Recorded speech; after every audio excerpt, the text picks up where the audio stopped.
This video was made possible by EA Game Changers.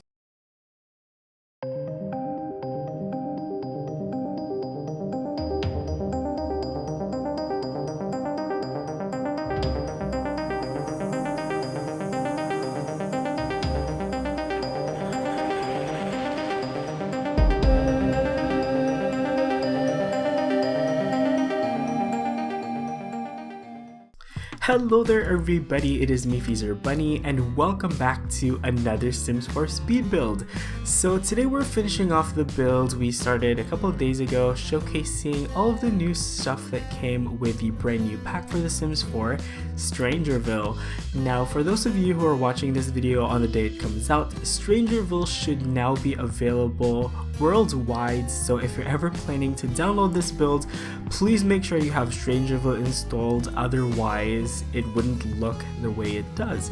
So anyway, in this video we're gonna be furnishing this whole thing, which took me forever. Also, quick disclaimer, I'm actually sick at the moment. I have a cold. I have no idea why I got sick. Thankfully it was a holiday in my country yesterday, so I got the day off.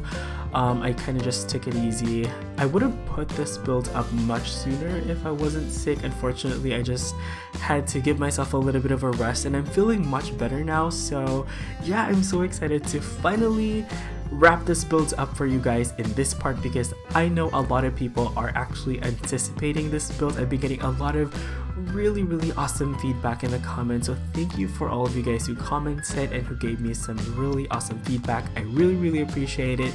It really helps out the channel a lot, and I love hearing from you guys. So in this video, what we're mostly going to be doing is furnishing all of this little houses that we have.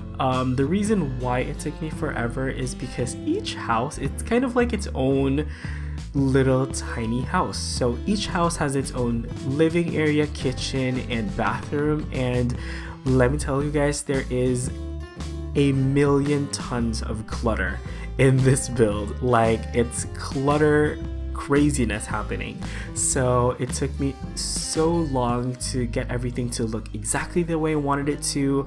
By the way, for those of you guys who have no idea what we're doing, please make sure you've seen the first part, because that's where I talked about my opinions on StrangerVille, and that's basically where I shared my thoughts on this new game pack, and also I talked a little bit about this build as well. So if you haven't seen it yet, I highly suggest you guys check it out first before checking out this one, because I think you'll know exactly what we're doing here. But anyway, for those who haven't seen the first part, what we're actually building here, well, I decided to call this the StrangerVille Sanctuary, and it's basically this post-apocalyptic farming community established by a group of survivors that are trying to escape and survive the infected.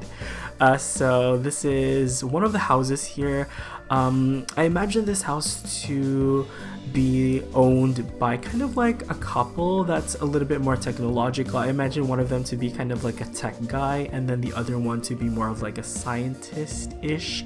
So as you guys can see, there's a lot of tech in this house. There's like the computer thing, there is a laptop, and there's this new listening device thing that came with StrangerVille. I haven't dabbled too much into the gameplay of StrangerVille itself, so I can't really talk to you guys about that, but that's fine.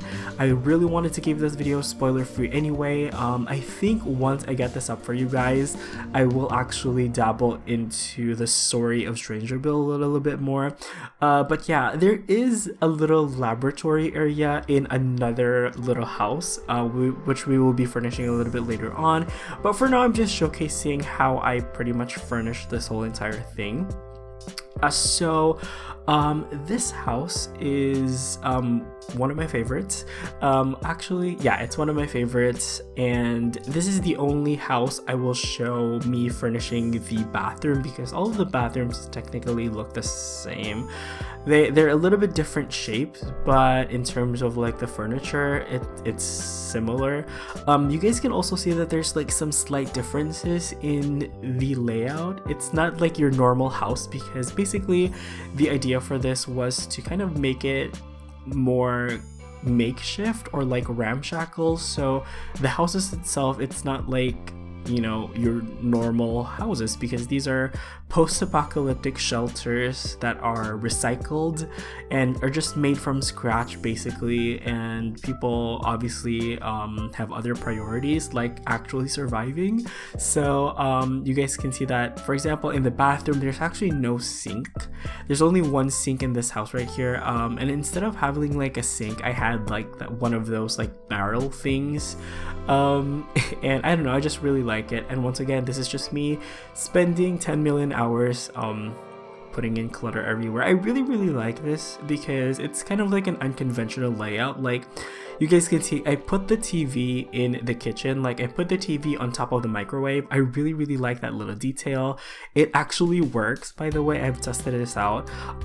You guys might have some problems having your Sims cook in the kitchen, but I have tried having Sims get like quick meals, and they can get quick meals, they just can't cook because there's like actually no counter space. So you guys might want to delete some clutter from the counters, but yeah.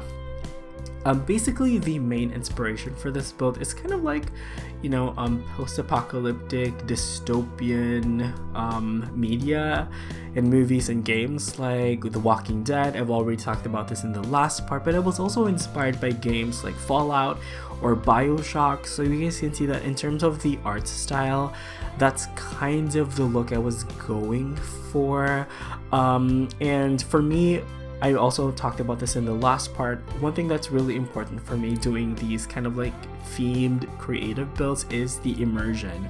I really want to feel 100% immersed. So in this build, how I achieve that is to just really focus on the detail and focus on how I manipulated the space, because when you have post-apocalyptic houses, they're not going to be laid out in the conventional way we, you know, we have houses today. It's going to be more, you know, out of the box basically. So you guys can see here, everything isn't where it's supposed to be. Like in this house, I really like the kitchen, so that's what I showed you guys a lot of. By the way, this build does not use any CC. That little box right there that I just placed is actually from by Debug. So yeah, I really like that item. I feel a little bit guilty getting into by Debug because I feel like I've spoiled some of the gameplay story for myself, because I did look into debug a little bit and I saw some stuff that I don't think I was meant to see, but you know what, it is fine. But anyway, this house right here is supposed to be for kind of like, you know what, I imagine the people living here to be more of like an older couple, which is why there isn't a lot of technology in this house. Like there's no TV. You guys will see me later on delete the TV. I'll put a stereo instead. I feel like in the post-apocalypse, people would much rather listen to the radio. I don't know why. But yeah. Oh my gosh, look at all of this clutter. There's literally like mountains of clutter over here. There's medicines and every little thing. I feel like in the post-apocalypse, people would like hoard stuff, you know, like people would be less likely to throw away stuff because they would find ways to recycle literally everything. But anyway, the people living here, I imagine them to be more of like an older couple. One of them I imagine to be kind of like the carpenter. In my mind, I refer to this as the carpenter's house.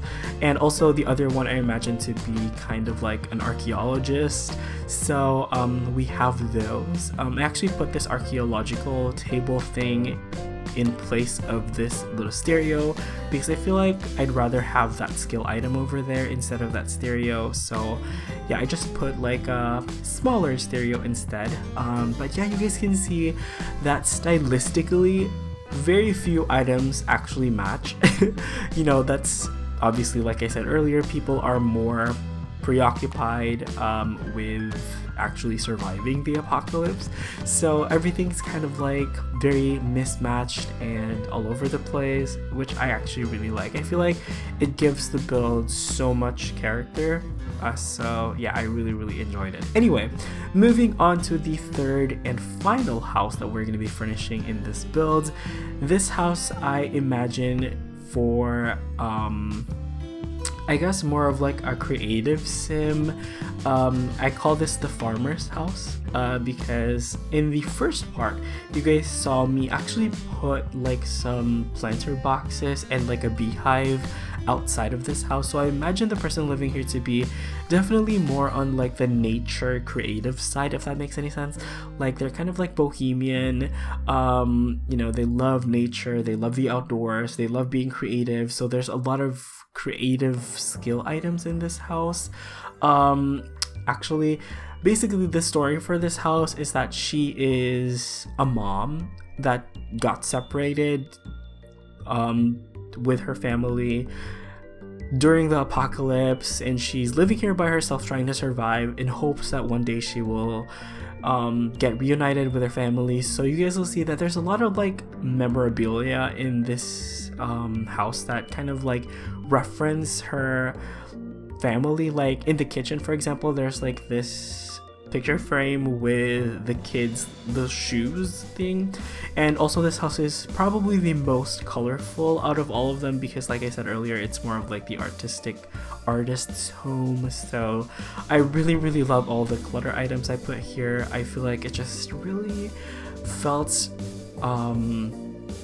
I don't know, I just really like it. I don't even know how to describe it, but I tried my best to make it look dystopian, and yeah, I feel like I really captured the personality of whoever lives here. Like I said in my previous builds, I wanted this build to feel optimistic, if that makes any sense. Like the post-apocalypse has already happened, you know, maybe months before, maybe like years before, and people have already settled into this kind of lifestyle, and you know, they're trying to survive, they're resilient, and they're trying to be optimistic. Basically, that's what I'm trying to achieve here.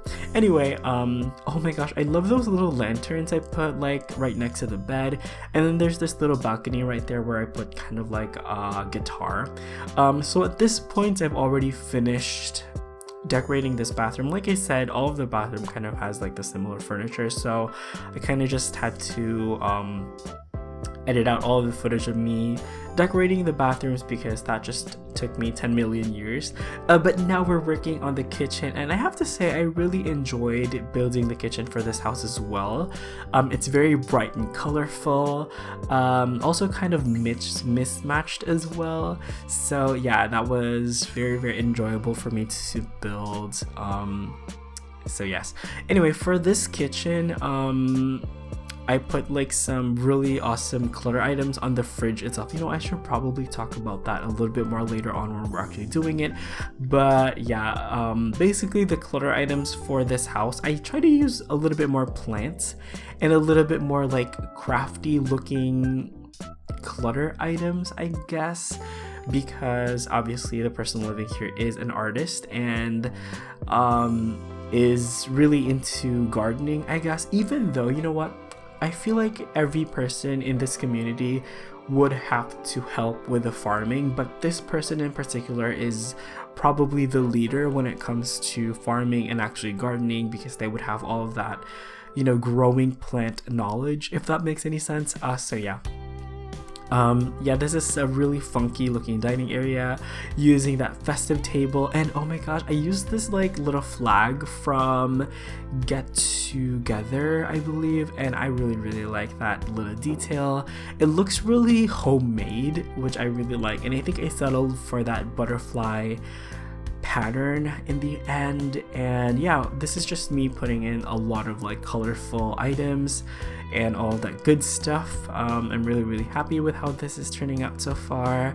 Once again, it's really quaint. I really like it. I don't know how else to describe it, but this is the part where I'm actually like putting in some clutter on the fridge itself. Like I put like a oh actually no, I'm still putting in those like little memorabilia. Oh, there we go. Those are like the little diploma things, and like I don't know, just random clutter on the fridge.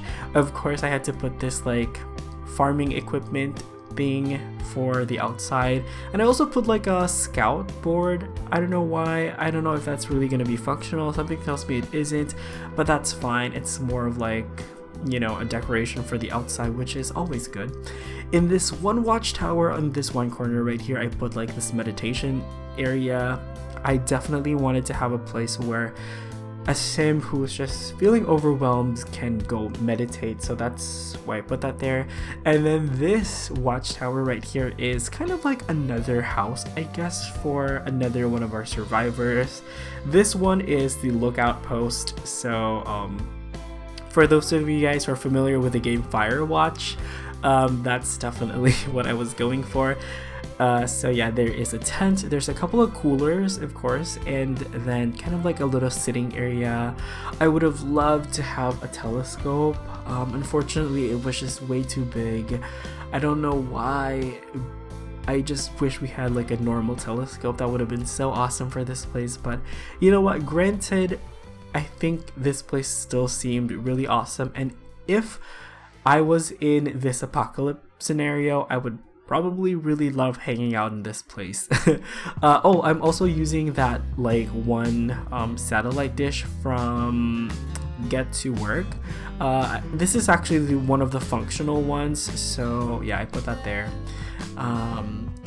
So yes, and this is supposed to be the garage, but I ended up making it into kind of like this makeshift laboratory, of course. And this is a place where I imagine the survivors to kind of develop new technologies and new research into what is actually going on in the world. So yeah, I really love this place. It's not really functional, even though you guys can easily make it into a functional place if you just replace those tables with the scientific equipment that we got with Get to Work. I think you can make this into an actual functioning place. So I'm just putting in a lot of clutter here, and that's pretty much it.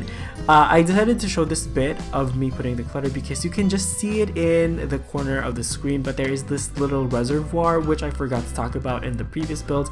But yeah, that was a little reservoir where they would get their water source and stuff like that. So yeah, and I'm putting in these like red lights. They look like alarms for something. So if there's like a nuclear strike or something, you know, that would like alarm the entire community so that everybody can go here, which is in the underground bunker. So this is probably like one of my favorite things I've done in this build. This isn't my first time making an underground bunker, but I am so pleased with what I came up with here. So this is an underground bunker. Obviously it's underground. I believe for paranoid sims, which is, I believe paranoid is a new trait that came with this pack, paranoid sims feel more comfortable underground in bunkers, so this would be a great place for them to hang out. For the beds, I used this thing where I kind of tried to make them look like they're bunk beds. Obviously they're not functional. I did my best, but you know, it still looks like an actual underground bunker, which makes me so happy. So yeah, this underground bunker has so much storage space. It also has a toilet and a sink. I have no idea how they would deliver water here, especially if it's like surface water. Wouldn't that be like contaminated? But whatever. Anyway, that's a little door that leads to the toilet area, and then the sink is actually outside of the toilet area. Once again, I'm just playing with the space and how I manipulated like the space here, and then we're adding in more storage space here and a little, I guess this is like a satellite dish radio type computer thing for communication with the outside for survivors and stuff like that. So I'm really happy with this little bunker area, and I really enjoyed building it. It looks really legit, if I do say so myself. But having said that, I feel like that is going to be it for this build. So hopefully you guys enjoyed it, and if you did, please feel free to help support the channel by liking and sharing the video, because every little thing helps. I'm gonna go ahead and wrap up this commentary right here. Thank you guys so much for watching. Enjoy the rest of the video, and I will see you guys next time. Bye bye.